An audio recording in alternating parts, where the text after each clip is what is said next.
Assalamualaikum warahmatullahi wabarakatuh. Perkenalkan, saya Abdul Kholik.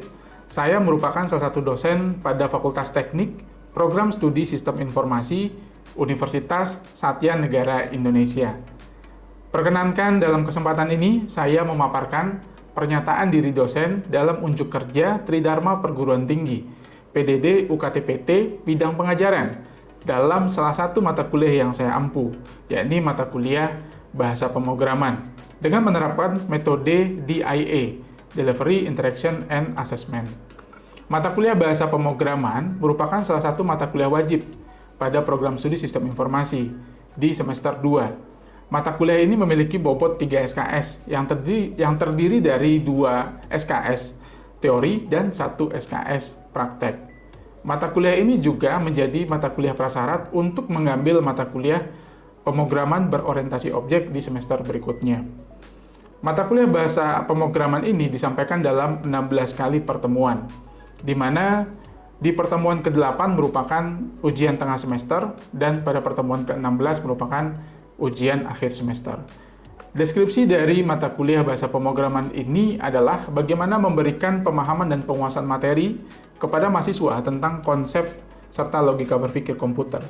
Kemudian, bagaimana konsep pemrograman prosedural, fungsional, dan berorientasi objek, serta cara perancangan dan analisis masalah, yang kemudian dipecahkan menggunakan algoritma dan pemrograman, untuk kemudian dalam praktek penyelesaian masalah pemrograman tersebut menggunakan bahasa pemrograman C++. Capaian pembelajaran lulusan yang diharapkan pada mata kuliah ini terdiri dari beberapa aspek. Yang pertama dilihat dari aspek sikap. Aspek sikap ini yang pertama adalah menunjukkan sikap bertanggung jawab atas bidang pekerjaannya secara mandiri. Sikap yang kedua memiliki rasa keingintahuan yang tinggi dalam rangka mengembangkan iptek. Berikutnya dilihat dari aspek pengetahuan. Yang pertama mempunyai pengetahuan dalam menerapkan konsep dasar basis data dan prinsip pemrograman untuk mengembangkan sistem aplikasi yang diimplementasikan dalam perangkat lunak berbasis komputer.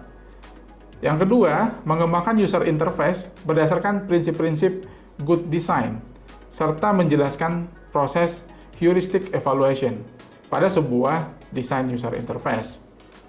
Yang berikutnya dari aspek keterampilan umum, mahasiswa mampu mengembangkan teknologi, informasi, dan komunikasi di dalam pekerjaannya.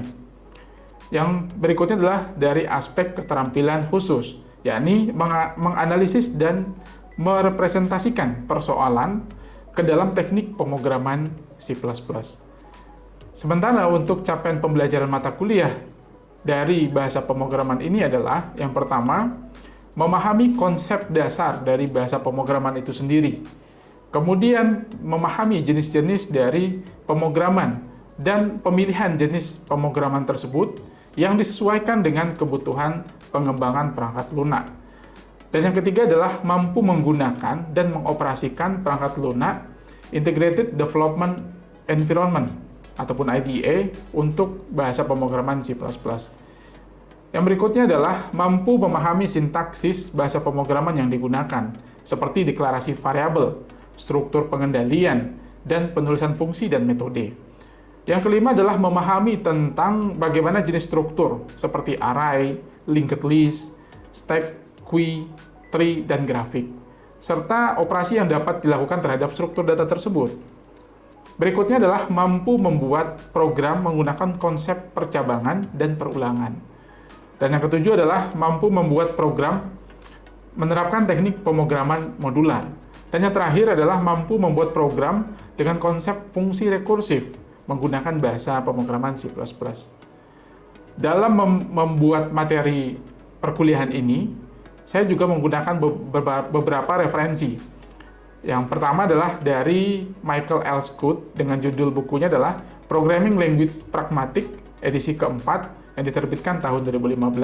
Buku yang kedua dari Budi Raharjo dengan judul Pemrograman C++ revisi kedua, mudah dan cepat menjadi master C++, diterbitkan tahun 2020. Yang ketiga, buku dari Vinky Marleni dengan judul Dasar-dasar Bahasa Pemrograman, Konsep dan Implementasi dengan C++, terbitkan tahun 2022. Dan yang berikutnya lagi adalah buku dari Abdul Qadir dengan judul Dasar Logika Pemrograman Komputer yang diterbitkan tahun 2021. Dalam menyampaikan materi yang telah disusun sedemikian rupa tadi, yang diterapkan dalam bentuk rencana pembelajaran semester, agar materi tersebut sampai dengan baik kepada mahasiswa, saya juga menggunakan beberapa metode pembelajaran yang disesuaikan dengan topik pembahasan setiap perkuliahan. Yang pertama menggunakan contextual learning, dan yang kedua menggunakan small group discussion, dan yang terakhir menggunakan studi kasus. Dalam melakukan asesmen ataupun penilaian dan evaluasi pembelajaran kepada mahasiswa, saya juga menggunakan beberapa indikator. Yang pertama adalah latihan pada setiap praktikum pemrograman, kemudian melakukan kuis interaktif yang dilakukan sebelum UTS dan sebelum UAS. Dan berikutnya adalah ada penugasan terstruktur. Ini bisa penugasan secara mandiri maupun secara berkelompok. Dan berikutnya lagi adalah diskusi kelompok. Nantinya akan dibagi beberapa kelompok dan diberikan studi kasus untuk memecahkan suatu masalah tertentu dengan bahasa pemrograman. Nah, berikutnya lagi adalah evaluasi ujian tengah semester untuk mengevaluasi materi yang telah didapatkan pada pertemuan 1 sampai dengan pertemuan ke-7. Setelahnya ada ujian akhir semester, evaluasi dari keseluruhan materi perkuliahan yang telah disampaikan pada pertemuan pertama sampai ke pertemuan yang ke-15. Pembobotan nilai dari mata kuliah ini adalah terdiri dari tugas 30%, ujian tengah semester 30%, ujian akhir semester 40%. Demikian informasi yang saya sampaikan terkait mata kuliah bahasa pemrograman. Dan untuk berikutnya, saya akan menayangkan video pembelajaran secara tatap muka di kelas. Selamat menyaksikan. Assalamualaikum warahmatullahi wabarakatuh. Selamat malam semuanya. Bertemu lagi untuk mata kuliah bahasa pemrograman dengan saya, Abdul Kholik, pada pertemuan yang keempat. Gitu ya. Pada pertemuan hari ini kita akan membahas mengenai operator dan juga fungsi input dan output pada bahasa pemrograman. Dalam hal ini secara spesifik kita akan bahas dalam bahasa pemrograman C++ gitu ya. Nah, pada pertemuan-pertemuan sebelumnya kita juga sudah membahas secara cukup mendalam terkait apa itu bahasa pemrograman, seperti apa jenis-jenis bahasa pemrograman gitu ya. Dan juga bentuk implementasi dari bahasa pemrograman, kegunaannya seperti apa, itu juga kita sudah bahas gitu ya. Dan juga pada pertemuan-pertemuan sebelumnya kita mencoba untuk praktek menggunakan bahasa pemrograman C++ untuk menerapkan logik-logik yang sudah dipelajari pada mata kuliah sebelumnya. Sekarang kita coba bahas satu persatu. Pertama mengenai operator gitu ya. Apa sih fungsi operator gitu ya? Operator ini digunakan untuk melakukan suatu operasi ataupun manipulasi data yang berupa aritmatika gitu ya. Apakah nanti untuk perkalian, pembagian, penjumlahan gitu ya, ataupun mencari modulus sisa bagi gitu ya, ataupun mencari bilangan-bilangan lainnya. Nah, operator sendiri memiliki 3 sifat gitu ya, 3 sifat. Yang pertama adalah unary. Unary ini adalah suatu suatu sifat operator yang hanya dengan satu operan gitu ya, ataupun satu proses saja gitu, tidak memiliki lawannya, hanya satu saja, berdiri sendiri. Misalkan nilai untuk negatif dan juga nilai untuk positif. Secara contoh di depan saya sampaikan adalah negatif 5 atau mungkin positif 5 gitu ya. Nah, berikutnya ada juga binary gitu ya. Binary ini adalah dengan 2 operan gitu ya. Artinya sudah ada penjumlah bilangan berikutnya, misalkan 2 tambah 5 gitu ya, 5 tambah 4 misalkan, ataupun 4 dikurang 2 misalkan gitu ya, ataupun dibagi ataupun dikali. Nah, berikutnya yang terakhir adalah ternary. Ini dengan 3 operan ataupun lebih. Misalkan kita perlu menghitung ada perkalian di dalamnya, ada penjumlahan di dalamnya, ada pembagian di dalamnya, ada untuk mencari modulus di dalamnya gitu ya. Itu kita menggunakan sifat operator ternary gitu ya. Contoh di sini adalah 10 modulus 3 ditambah 4 dan ditambah 2 gitu ya. Nah, berikutnya jenis-jenis operator gitu ya. Nah, dalam setiap bahasa pemrograman gitu ya, hampir sama jenis-jenis operator tersebut gitu ya. Hampir sama, hanya saja nanti perbedaan dari sisi bahasanya saja gitu ya. sisi bahasanya saja. Ada yang memisahkan pembagian itu untuk bilangan bulat dan juga bilangan berkoma, ada juga yang satu saja gitu ya. Nah, itu perbedaan-perbedaannya saja. Nah, operatornya apa saja? Di aritmatika ini adalah operator dasar standar yang kita gunakan dalam kehidupan sehari-hari gitu ya. Umumnya pasti kita gunakan seperti untuk perkalian gitu ya, pembagian, penjumlahan, pengurangan bilangan gitu ya. Atau mungkin untuk mencari sisa bagi dari suatu pembagian bilangan tertentu, atau dikenal juga dengan modulus gitu ya. Nah, itu yang akan kita coba bahas juga gitu ya. Nah, berikutnya ada operator penugasan. Nah, jadi operator aritmatika tadi bisa bekerja, ataupun nanti ada operator logika, itu juga bisa bekerja gitu ya. Itu dengan adanya operator penugasan gitu ya. Artinya apa? Kalau dengan tanpa operator penugasan ini, maka nilai yang ingin kita jumlahkan, yang ingin kita tambahkan, itu tidak akan bisa berjalan gitu ya. Tidak akan bisa menemukan hasilnya. Nah, ini pentingnya. Contohnya apa? Adalah sama dengan gitu ya. Ya, contoh sama dengan. Kemudian ada lagi operator berikutnya, operator increment dan operator decrement. Nah, ini untuk apa? Ini adalah untuk menambahkan satu bilangan gitu ya, dan juga mengurangi satu bilangan. Secara defaultnya, decrement inilah menambahkan satu bilangan dan mengurangi satu bilangan untuk decrement. Nah, bisa saja kita melakukan merubah misalkan jadi tambah 2 bilangan, tambah 3 bilangan, ataupun dikurang 2 bilangan dan dikurang 3 bilangan gitu ya. Intinya dia untuk menambahkan angka ke depan gitu ya, dan juga mengurangi angka ke belakang. Nah, berikutnya operator relasi gitu ya. Ada operator relasi. Ini untuk apa? Untuk membandingkan dua buah nilai gitu ya. Misal nih kita di semester-semester sebelumnya pasti sudah mendapatkan KHS gitu ya. Nah, di dalam KHS itu kan ada nilai A, B, C, A- gitu ya, B+ dan seterusnya. Nah, di mana untuk mendapatkan nilai-nilai tersebut itu ada range nilainya untuk kita bisa meraih itu gitu ya. Berarti apa? Berarti ada logiknya di sana gitu ya. Logik untuk menghitung nilai itu gitu ya. Nah, bagaimana cara kita menghitung logik masing-masing nilai ini tadi? Nah, kita gunakan operator relasi ataupun perbandingan gitu ya. Jika nilainya besar dari 85 dan kecil sama dengan 100, maka dia mendapatkan nilai A, katakan seperti itu gitu ya. Nah, begitupun nanti seterusnya untuk mencari nilai A- gitu ya, B+, B, B-, sampai dengan nilai E gitu ya. Nah, itu menggunakan operator perbandingan. Di dalamnya ada untuk mencari perbandingan sama dengan gitu ya. Kemudian ada juga tidak sama dengan gitu ya. Ada juga besar sama dengan, besar dari, kecil dari gitu ya. Kecil sama dengan gitu ya, dan seterusnya. Nah, terakhir adalah berikutnya ada operator logika gitu ya, operator logika. Nah, operator logika ini digunakan untuk apa? Untuk mentranslate ataupun menerjemahkan fungsi logika yang ada dalam fungsi-fungsi di kehidupan sehari-hari gitu ya. Contoh tadi untuk menghitung nilai tadi gitu ya. Kita butuh, jika mementingkan dua buah nilai, berarti kita butuh logika untuk perbandingannya. Misalkan dua buah nilai berarti pakai dan gitu ya. Kalau membandingkan dua buah nilai ini mencari salah satunya, mana yang dipenuhi salah satunya, berarti kita pakai OR gitu ya. Ataupun kita juga bisa pakai operator not gitu ya. Berarti jika nilainya tidak sama dengan itu, maka muncullah hasilnya gitu ya. Seperti apa? Nah, berikutnya ada operator bitwise gitu ya. Apa nih operator bitwise? Untuk memanipulasi data dalam bentuk bit gitu ya. Nah, ini mungkin tidak begitu sering ya kita akan gunakan gitu ya dalam banyak kasus, tetapi ada beberapa case ini kita juga butuh menggunakan operator ini. Misalkan untuk menggeser bilangan binary ke kiri, ke kanan gitu ya, ataupun menyisipkan dia gitu ya. Nah, kita menggunakan operator bitwise.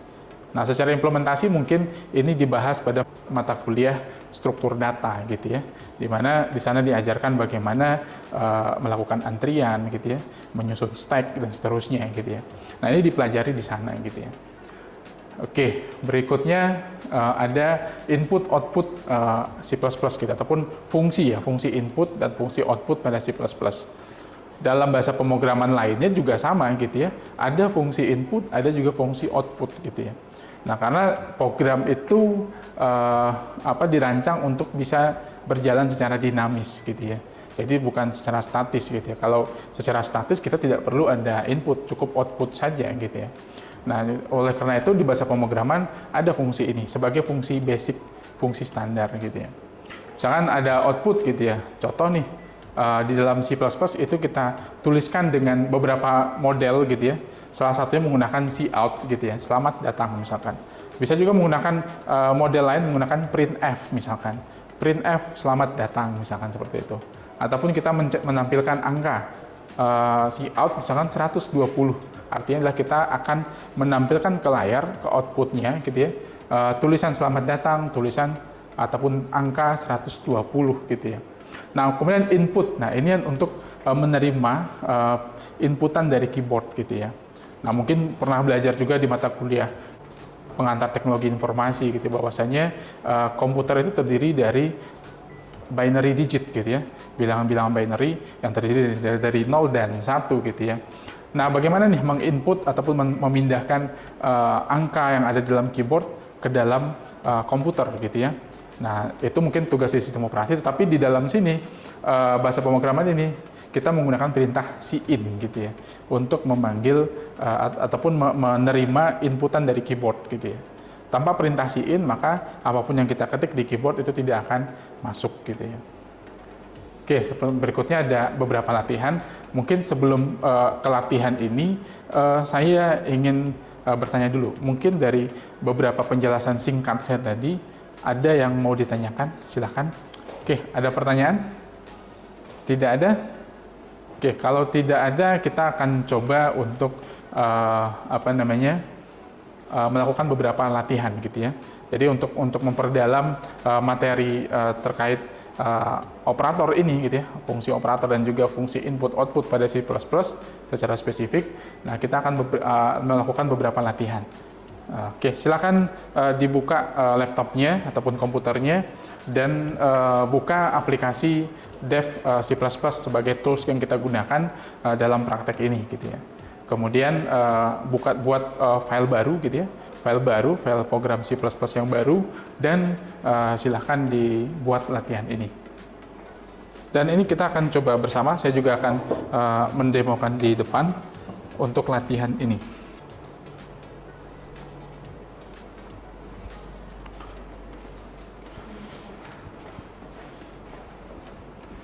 Oke, ada yang mau ditanyakan dari latihan ini? Yang pertama, tadi sudah kita coba latih gitu ya, coba kita bahas dan sudah dipraktekkan.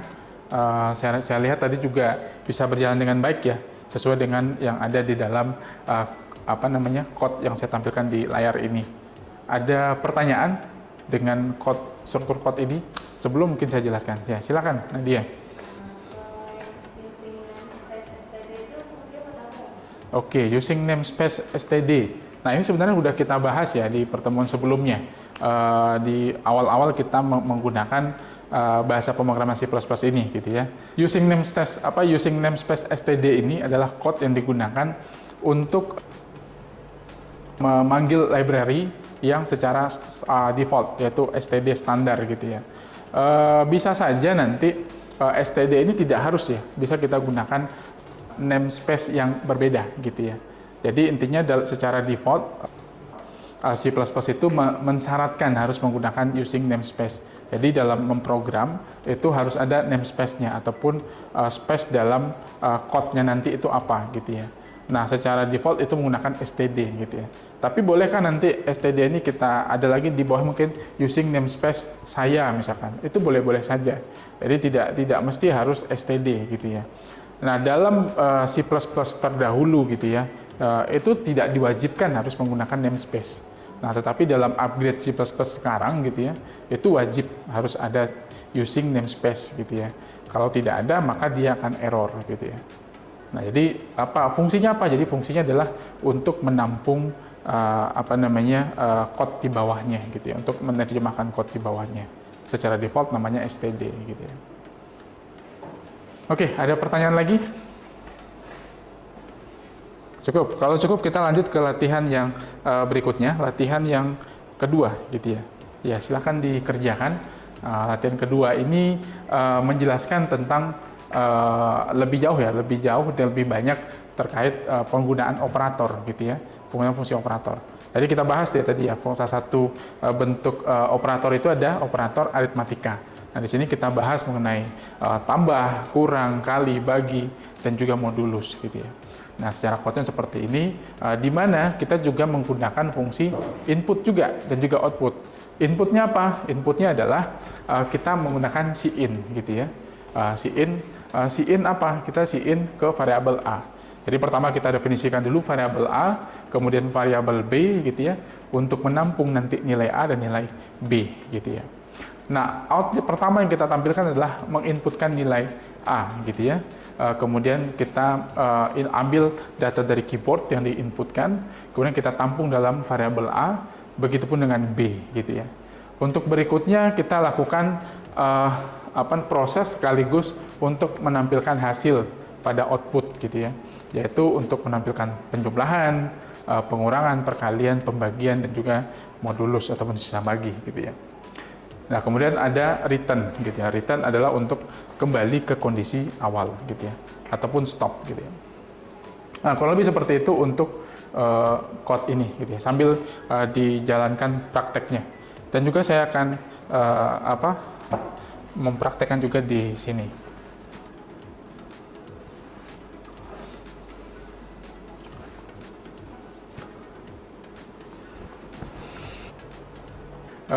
Oke, nah berikutnya ada yang mau ditanyakan dengan latihan yang kedua ini? Saya, Pak. Oke, silakan. Nah, Yandra.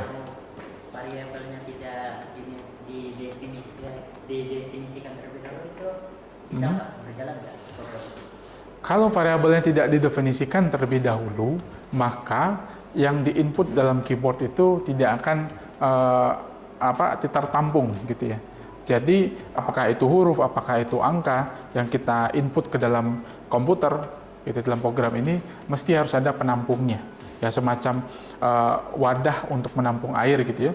Kita nggak bisa menerima air kalau tidak ada wadahnya gitu ya. Minimal pakai tangan kan tetap wadah gitu ya. Kalau tidak ada berarti dia akan lepas saja gitu, tidak akan masuk ke dalam program. Dan ketika dijalankan pun programnya akan menjadi error gitu ya, seperti itu. Jadi wajib gitu ya. Oke, ada pertanyaan lagi? Oke, cukup ya. Mungkin kita lanjut ke latihan yang berikutnya. Latihan ketiga ya. Nah, latihan ketiga ini masih seputar operator dan juga masih seputar input ya, input output juga gitu ya. Tetap ada hasil penjumlahan gitu ya. Tetapi di sini kita menggunakan operator untuk increment gitu ya. Increment dan decrement. Kalau tadi cuma kita menggunakan operator aritmatika saja, sekarang di latihan ketiga ini kita gunakan decrement dan increment gitu ya. Nah tadi yang saya jelaskan gitu ya, increment itu secara default adalah tambah satu gitu ya, satu bilangan. Decrement adalah mengurangi satu bilangan gitu ya. Nah di sini kita coba dengan menambahkan bilangan sesuai dengan yang kita input, ataupun di sini bukan input ya, adalah yang didefinisikan gitu ya. Misalkan di sini didefinisikan A itu sama dengan 5, B itu sama dengan 10 gitu ya. Nah, maka nanti akan ditambahkan di bawah hasil B tambah sama dengan A adalah gitu ya. Nah, berarti nanti apa hasilnya misalkan? Berarti B tambah sama dengan A. Berarti B 10 gitu ya. Tambah sama dengan A, tambah dengan 5. Hasilnya adalah 15 gitu ya. Nah, ini juga mengacu ke unary yang kita bahas di awal tadi gitu ya. Oke, silakan dilanjutkan untuk latihannya pada latihan ketiga pada komputernya.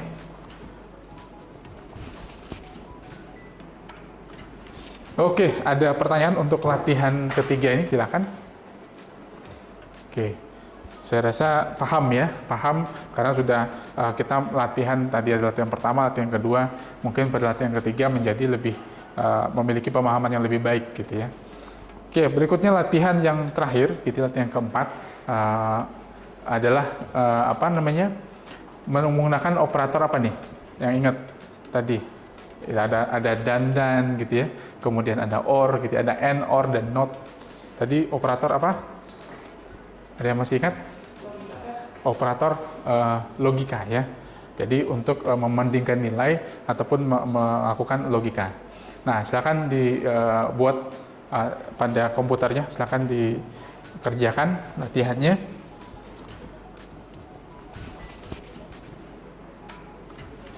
Oke, jadi ini ya, pada latihan keempat ini kita belajar mengenai bagaimana menerapkan fungsi operator logika dalam code C++ gitu ya, ataupun coding dengan bahasa pemrograman C++ gitu ya. Nah, di sini kita menggunakan tidak menggunakan input ya, tetapi cuma menggunakan output saja. Operator variabelnya kita tentukan. A itu sama dengan 1 gitu ya. B itu sama dengan 0. Kemudian ada variabel boolean untuk hasil. Nah, boolean untuk apa? Untuk mendapatkan hasil true or false gitu ya. Hanya dua kondisi gitu ya. Nah, yang pertama adalah cout A. A kemudian dicetaklah A, berarti yang tampil adalah 1 gitu ya. Kemudian cout B, dipanggil variabel B, yang tampil adalah nilai 0 gitu ya. 1 kemudian 0. Kemudian pada fungsi logika tadi yang N misalkan, hasil sama dengan A dan B, berarti yang tampil nanti adalah 1 dan 0 gitu ya yang muncul. Kemudian untuk OR, hasil adalah A OR B. Nah, berarti dia akan muncul salah satunya. Nah, pada kondisi tertentu, OR ini akan dipasangkan dengan kondisi lainnya supaya bisa memilih nilai atau memilih salah satunya itu dengan pilihan yang lain gitu ya, dengan kondisi logika yang lain. Kalau kondisi seperti ini berarti akan menampilkan salah satunya gitu ya, A atau B. Kemudian yang terakhir adalah cout not A. Berarti apa yang ditampilkan? Yang ditampilkan 0. Yang false. Yang ditampilkan apa? False. 0. Yang ditampilkan adalah cout not A. Berarti yang ditampilkan adalah false ya, false. Yang ditampilkan false. Oke, nah demikian untuk materi yang sudah kita bahas pada pertemuan hari ini mengenai operator ya, fungsi operator pada bahasa pemrograman dan juga fungsi dari input dan output gitu ya. Terutama pada bahasa pemrograman C++ di mata kuliah ini gitu ya.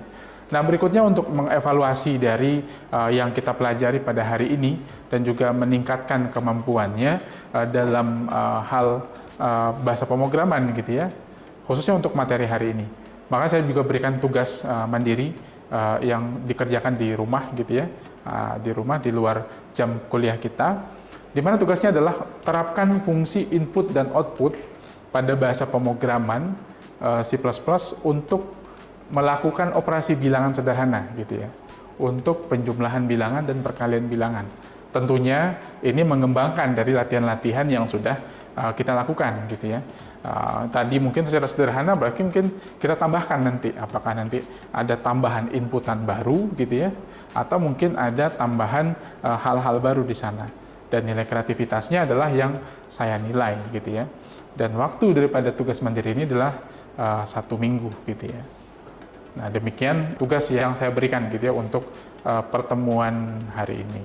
Ada pertanyaan untuk perkuliahan kita hari ini ataupun mengenai tugasnya? Silakan.